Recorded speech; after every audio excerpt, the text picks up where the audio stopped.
Bonjour. Dans le dernier cours sur le filtrage, nous avons discuté la notion de gabarit de filtre et la conception de fonctions de transfert qui satisfont un gabarit donné. Maintenant, dans ce cours et le suivant, nous allons voir comment concevoir des circuits qui réalisent ces filtres. Spécifiquement, aujourd'hui, nous allons voir la synthèse en cascade, où on part de la fonction de transfert qu'on a conçue au dernier cours et on la réalise physiquement avec un filtre actif. Alors pour cette réalisation, on commence par factoriser la fonction de transfert, disons h de s ici, pour l'exprimer comme un produit de fonctions de transfert simples d'ordre 2. Alors je vous rappelle que l'ordre d'une fonction de transfert, c'est le degré du polynôme au dénominateur. Donc une fonction de transfert d'ordre 2, c'est une fonction de transfert dont le dénominateur est un polynôme de degré 2. Bien sûr, le numérateur de ces fonctions de transfert élémentaires va être de degré au plus 2. Ensuite, une fois cette factorisation faite, on va réaliser chaque terme de la factorisation par un petit quadripôle d'ordre 2. Alors pour ces petits quadripôles, on utilisera en général des topologies standards qui ont de bonnes propriétés, par exemple de coût, de robustesse ou de faible sensibilité aux variations des composants. De plus, il faudra utiliser des circuits actifs pour ces quadripôles élémentaires, en faisant en sorte que leur impédance de sortie soit nulle ou leur impédance d'entrée soit infinie, afin qu'en les mettant en cascade, on réalise bien le produit des fonctions de transfert. Alors en plus de cette méthode de synthèse en cascade, on verra aussi au prochain cours une autre méthode dite de synthèse globale. Alors ces méthodes de synthèse globale ont été en fait les premières mises au point car elles s'appliquent à la réalisation de filtres passifs. Enfin, je voudrais signaler que bien entendu ce cours ne donne pas une image complète de toutes les techniques existantes pour la réalisation de filtres.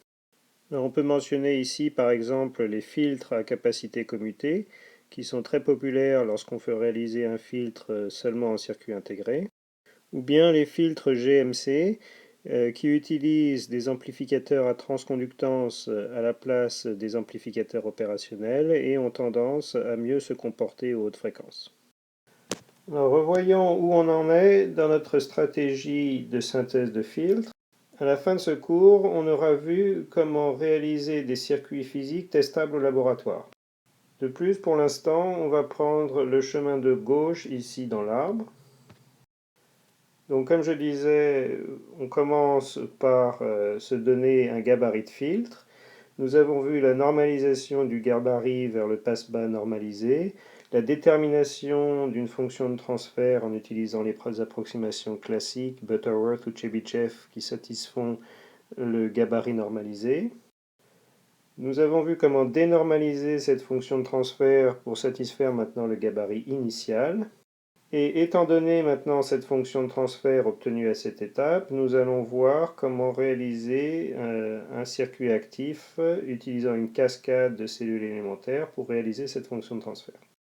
À la fin, on peut faire une dernière étape ici qui nous permet d'ajuster les valeurs de certains composants et qu'on appelle dénormalisation en impédance. Alors je discuterai rapidement aujourd'hui cette dénormalisation en impédance, mais en fait elle est en général plus utile quand on passe par l'autre approche de synthèse qu'on verra au prochain cours. Alors voici le plan pour ce cours. L'essentiel du temps va être passé ici à la discussion de topologie classique pour réaliser des filtres simples actifs d'ordre 1 ou 2. Et ensuite, dans la deuxième partie ici, nous reviendrons sur la mise en cascade de ces filtres simples pour réaliser des filtres d'ordre n. Alors commençons par les filtres d'ordre 1, c'est-à-dire les filtres, encore une fois, dont le dénominateur ici est un polynôme en S d'ordre 1. Alors il y a trois types de filtres d'ordre 1 possibles qui correspondent aux trois types de numérateurs possibles. Alors, si le numérateur est une constante, ici on obtient un passe-bas.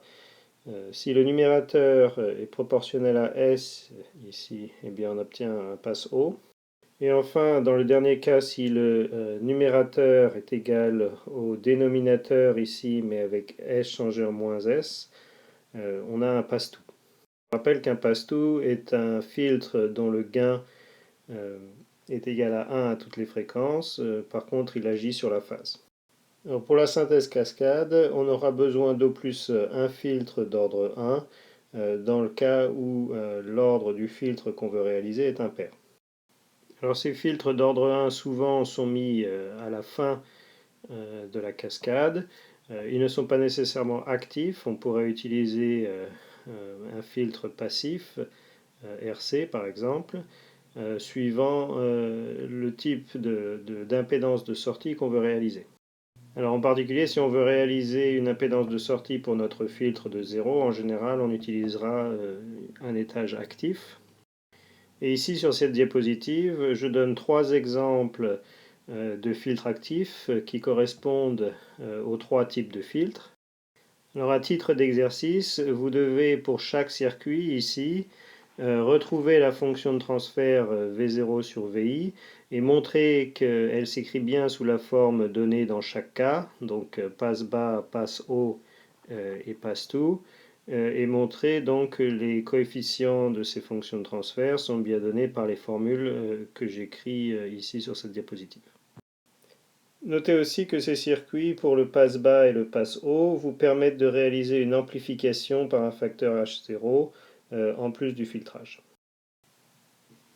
Donc c'est tout ce que j'aurais à dire sur les filtres d'ordre 1. Maintenant nous allons nous concentrer sur des exemples de réalisation de filtres d'ordre 2 qui constituent donc tous les blocs de notre synthèse cascade sauf peut-être un. Alors la première topologie que je vais introduire pour les filtres d'ordre 2 est celle de Salenki ou filtre KRC, qui sont très populaires et en particulier, je pense que vous allez les utiliser au laboratoire ELE 2000. Alors encore une fois, puisqu'on s'intéresse à la synthèse cascade ici, les réalisations de filtres d'ordre 2 que je vais donner sont constituées essentiellement de filtres actifs, donc on ne va pas parler ici de filtre RLC par exemple. Alors un filtre d'ordre 2, quelquefois, sera appelé filtre biquadratique, simplement parce que sa fonction de transfert est le rapport de 2 polynômes d'ordre 2 ou de 2 formes quadratiques. Et ces filtres sont spécifiés par leur facteur de qualité que je dénoterai Q et leur pulsation de résonance ou pulsation naturelle oméga 0. Alors ces paramètres apparaissent bien évidemment dans le dénominateur ici que j'écrirai toujours sous cette forme normalisée.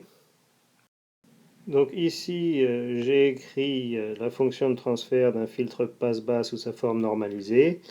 Et je dis que sur cette diapositive que ce circuit que j'ai dessiné ici permet de réaliser cette fonction de transfert. Alors pour voir ça, il faut analyser ce circuit, calculer sa fonction de transfert et montrer, une fois qu'on l'a mis sous sa forme normalisée, qu'on obtient pour les paramètres K, c'est-à-dire le gain, le facteur de qualité Q et la pulsation de résonance oméga 0, les formules suivantes.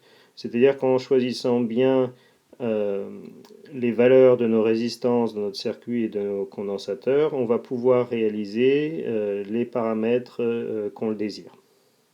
Alors pour comprendre ce circuit et ce que je viens de dire, il faut chez vous, et bien évidemment, faire cette analyse et montrer ces relations ici. Pour comprendre un peu mieux la structure de ce passe-bas de Salenki, on peut le voir essentiellement comme un passe-bas à 2 étages RC ici, avec en plus une rétroaction en passant par un gain K ici qui revient sur le premier étage. Alors ce gain sur le circuit de droite ici est réalisé par cet amplificateur non inverseur dessiné en rouge. Donc dans le cas général, si les valeurs de R1, R2, C1 et C2 peuvent être quelconques, ça nous donne beaucoup de liberté pour le réglage de nos 3 paramètres K, oméga 0 et Q. Et en général, donc, on va pouvoir simplifier. Alors il y a 2 choix qui sont très populaires. Dans le premier choix, on appelle ça une configuration à composants égaux. On va prendre R1 égale R2 et C1 égale C2. Dans le deuxième choix, qu'on appelle configuration à gain unitaire, eh bien le K ici vaut 1 simplement. C'est-à-dire qu'on le réalise en enlevant la résistance ici et en remplaçant RB par simplement un court-circuit, c'est-à-dire qu'ici on a juste un suiveur. Alors on va s'intéresser dans la suite à ces deux choix de configuration et voir comment elles nous permettent de régler nos paramètres Q et oméga 0. Alors, la première configuration de Salenki qu'on va discuter est celle où on prend les résistances dans le circuit passe-bas égales et les condensateurs égaux. Dans ce cas, en partant des formules précédentes, on voit que oméga 0 est égal à 1 sur RC et le facteur de qualité Q est égal à 1 divisé par 3 moins K. Et on se rappellera ici que K donc, est le gain de l'amplificateur non inverseur, donc K est égal à 1 plus RB sur RA, ou encore ici on choisit RB comme RA multiplié par K-1. Alors avec ces deux formules, on voit qu'on peut régler oméga 0 et Q indépendamment. Oméga 0 en choisissant la constante de temps RC de manière adéquate et Q en choisissant la bonne valeur du gain K. Un problème quand même avec cette architecture, c'est la réalisation de facteurs de qualité Q élevés. Donc on voit que pour réaliser Q élevé, il faut ici que K soit proche de 3. Mais avoir K proche de 3 est dangereux, dans le sens où si jamais K dépasse 3, on obtient ici un Q négatif et donc un circuit instable. Alors ça pourrait tout à fait arriver si on prend K proche de 3, K est déterminé par le rapport RB sur RA, et ce rapport pourrait varier, même au cours du temps ou en fonction de la température, et on obtiendrait alors un circuit inutilisable si K se met à dépasser 3. Donc en pratique avec cette architecture, et en fait de manière plus générale on verra avec les architectures de filtres du second ordre qui utilisent un seul ampli-op, on se limitera à des facteurs de qualité Q pas trop élevés, typiquement de l'ordre de 10 ou plus. Donc pour réaliser un Q égal à 10, il faudrait prendre RB sur RA, le rapport des résistances égal à 1,9. Et dans tous les cas, il faudra qu'on maintienne RB sur RA inférieur à 2, sinon on perdrait la stabilité. Et notons enfin que pour obtenir la valeur de Q désirée, il faut fixer la valeur du gain K à 3 moins 1 sur Q. Si cette valeur de gain pour cet étage ne convient pas, il y a deux possibilités. Donc, la première, on veut un gain plus grand, et alors en général, il faudra rajouter un étage de gain. Mais si on veut un gain plus faible, on peut en fait remédier à la situation sans rajouter d'étage, comme on va le voir dans la diapositive suivante. Donc dans cette diapositive, j'explique comment changer légèrement le passe-bas de Salenki précédent pour fixer son gain à une valeur inférieure au gain K égale 3 moins 1 sur Q. Alors ici, je considère toujours la configuration composants égaux, où on avait ici donc les deux condensateurs de même valeur, et puis ici j'ai une résistance, et dans le montage précédent, j'avais une seule résistance ici de valeur R. Cette résistance R seconde ici n'existait pas. Donc dans la version modifiée, j'ai remplacé cette résistance R par deux résistances, R' ici à la place de R et R seconde, qui ont des valeurs qu'on va maintenant déterminer. Alors notre but ici, c'est seulement de changer le gain. En particulier, on ne veut pas toucher aux valeurs de oméga 0 égale 1 sur RC ou bien à la valeur de Q qu'on a choisie. Alors pour ça, ce qu'on peut faire, c'est voir l'entrée du circuit ici, comprenant le signal d'entrée et puis nos deux résistances R' et R seconde, du point de vue de son équivalent Thévenin, qui comprend donc simplement une source et une résistance. Alors si on veut ne pas changer oméga 0 en particulier, il faut que dans l'équivalent Thévenin, la résistance série soit égale à R. Or on sait ici en prenant l'équivalent que la résistance est égale à R' parallèle R seconde, et donc on a la contrainte R' parallèle R seconde est égal à R. La deuxième contrainte qu'on a, c'est qu'on veut que le gain total entre VI et la sortie soit égal à K0 avec K0 inférieur à K en module. Or on voit immédiatement avec l'équivalent Thévenin ici que le gain K0 est égal à R seconde divisé par R' plus R seconde, multiplié par gain, par le gain K, puisque à partir de la résistance R' parallèle R seconde, ici de Thevenin, le circuit est exactement le même que le passe-bas de Salenki précédent. Ok, donc ça nous donne deux équations, deux contraintes sur R' et R seconde, qui nous permettent de déterminer les valeurs R' et R seconde avec un calcul simple que je vous laisserai faire, et on obtient les valeurs suivantes pour les valeurs de R' et R seconde désirées. Donc la procédure serait de choisir d'abord des valeurs de R et de C et de K qui permettent de réaliser le oméga 0 et le Q désiré. Et ensuite d'ajuster le gain de K à une valeur plus faible de K0 si besoin, en changeant la résistance R d'entrée du circuit par deux résistances R' R seconde comme ici, avec les valeurs suivantes. Donc voici un exemple que vous pourrez faire chez vous pour vous exercer. Donc supposons que je veuille construire un filtre passe-bas du second ordre, donc ici de Salenki. Je vous donne ici la fréquence de résonance, le facteur de qualité désiré, et je vous dis qu'on dispose de condensateurs de 10 nanofarad comme contrainte supplémentaire.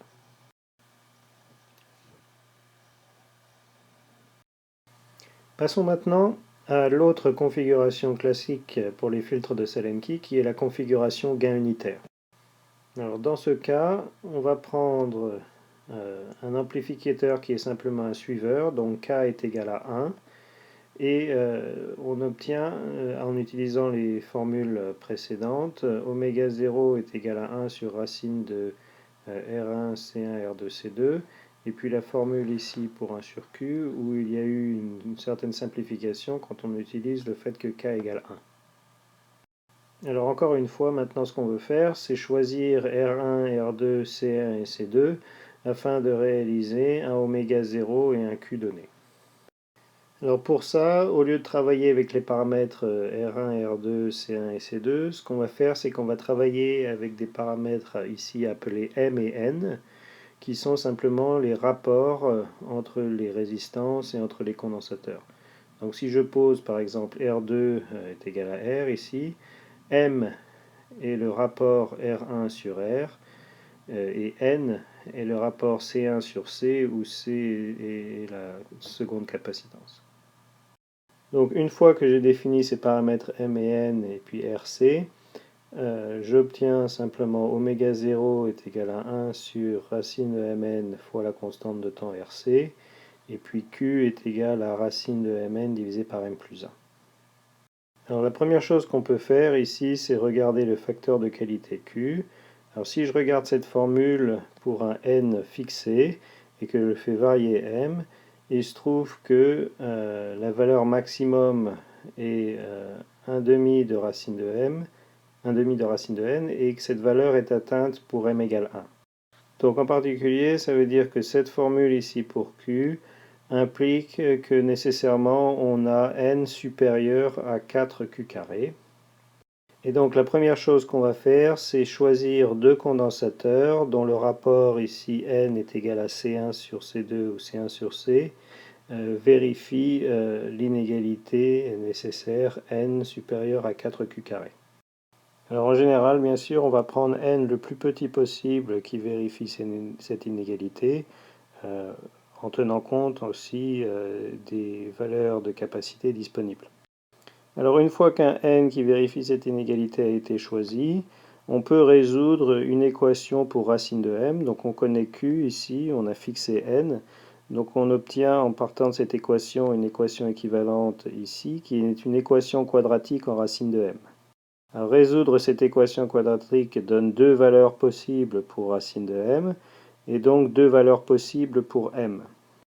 Alors vous pouvez vérifier à titre d'exercice que ces deux valeurs possibles pour M sont celles-ci. M est égal à alpha plus ou moins racine de alpha 2 moins 1, avec alpha ici est égal à N sur 2Q2 moins 1. Donc en conclusion, on a commencé par fixer N qui vérifie cette inégalité. Ensuite, on a obtenu M, ce qui nous a permis d'obtenir le Q, la valeur de Q donnée. Et la dernière chose à faire, c'est d'ajuster oméga 0. Alors ici, dans cette formule, M et N sont déjà fixés. Donc on peut simplement choisir R pour ajuster oméga 0. Quelques mots sur les avantages et inconvénients de la configuration gain unitaire par rapport à la configuration composants égaux. Alors, sur les avantages de la configuration gain unitaire, premièrement, on a un suiveur à la place d'un amplificateur non inverseur, donc on économise les composants, les résistances RA et RB. Aussi, on verra un peu plus tard que cette configuration suiveur maximise en fait la bande passante de l'ampli-op. Donc a priori, on a un circuit qui marche sur une plus grande plage de fréquence. Enfin, on n'a pas de problème de perte de stabilité comme on avait avec la configuration composants égaux. Alors, parmi les désavantages maintenant, premièrement, on voit que le réglage des paramètres oméga 0 et Q est un peu moins facile. Les deux paramètres sont couplés, donc ils peuvent varier ensemble s'il y a des variations de composants. Surtout, ce qui va poser problème avec ce design, c'est l'augmentation rapide du facteur n nécessaire avec q. Donc on avait l'inégalité n supérieure à 4q carré. Donc si par exemple on voulait réaliser un filtre d'ordre 2 avec q égale 100, eh bien il faudrait prendre n supérieur à 40 000. C'est-à-dire deux condensateurs dont les capacités sont reliées par un facteur 40 000. Alors en général, ce genre de design posera problème, par exemple des problèmes de surface nécessaires si on veut réaliser le circuit en circuit intégré.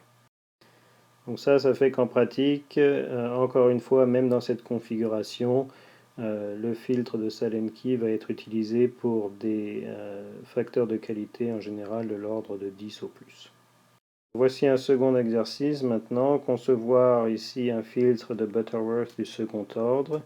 Je vous donne la fréquence de coupure du filtre et je vous demande de le faire en utilisant un filtre de Salemki en configuration gain unitaire. En même temps, un petit exercice sur les phaseurs. Donc ici, supposons que votre filtre marche en régime permanent sinusoïdal. Je vous demande de calculer un certain phaseur de sortie étant donné le phaseur du signal d'entrée. Alors jusqu'ici, on s'est concentré sur les filtres passe-bas de Salemki. Maintenant, je vais discuter les autres types de filtres. Alors il y a des configurations Salemki pour chaque type de filtre. Donc pour réaliser tout d'abord un filtre passe-haut, dont je donne ici la fonction de transfert. Donc notez que c'est bien le numérateur ici qui va décider du type de filtre. Pour réaliser ce filtre passe-haut, il suffit d'échanger les résistances et les condensateurs dans la partie principale du filtre passe-bas de Salemki ici. Okay, bon, bien évidemment pas dans l'amplificateur. Alors on obtient ici la même formule pour oméga 0 et une formule très proche pour l'inverse du facteur de qualité. Donc étant donné le caractère similaire de ces formules, on a aussi encore une fois une configuration composants égaux ou une configuration gain unitaire possible. Voici maintenant le filtre passe-band de Salemki. Donc dans ce filtre, on a un étage RC suivi d'un étage CR et puis une rétroaction comme avant. Vous pourrez montrer à titre d'exercice encore une fois que pour ce circuit ici, on obtient bien la fonction de transfert d'un passe-band ici, donc avec le numérateur ici est égal au terme du milieu du dénominateur et un certain gain H0. Alors encore une fois, on pourrait imaginer différentes configurations, mais une configuration typique prendra les résistances R1 et R3 égales, la résistance R2 est égale à 2R, et puis les condensateurs de valeur égale, et dans ce cas, vous pourriez vérifier que on obtient les formules suivantes pour oméga 0 et Q. Alors notez ici que pour cette configuration, le fait que Q est égal à 1 divisé par 3 moins K va nous donner encore une fois des problèmes potentiels de stabilité si K s'approche trop de 3. Enfin, le dernier type de filtre est le coupe-bande. Si on regarde cette partie du circuit ici, on voit qu'à basse fréquence, le signal passe grâce aux résistances. À haute fréquence, le signal passe essentiellement grâce aux capacités. Par contre, il va y avoir des fréquences intermédiaires ici où les deux signaux, en passant par R et par C, vont se retrouver à la sortie déphasés de 180 degrés et donc vont avoir tendance à s'annuler. Donc plus rigoureusement maintenant, vous pourriez analyser ce circuit encore une fois et montrer que sa fonction de transfert est bien celle d'un filtre notch ici ou coupe-bande. Alors les zéros de cette fonction de transfert ici sont à plus ou moins j oméga 0 sur l'axe des fréquences. Et donc si je regarde le gain module de h de j oméga, je vais obtenir ici au numérateur 1 moins oméga 2 sur oméga 0 carré qui s'annule quand oméga égale oméga 0. Alors comme cette valeur d'annulation oméga 0 est aussi la pulsation naturelle qu'on trouve ici au dénominateur, ce coupe-bande est symétrique. On peut vérifier que pour le circuit ici, la valeur de oméga 0 est fixée par le produit RC, donc 1 sur RC, et Q est égal à 1 sur 4 moins 2K. Donc encore une fois, pour ce circuit, on va avoir une perte possible de stabilité si K est supérieur à 2.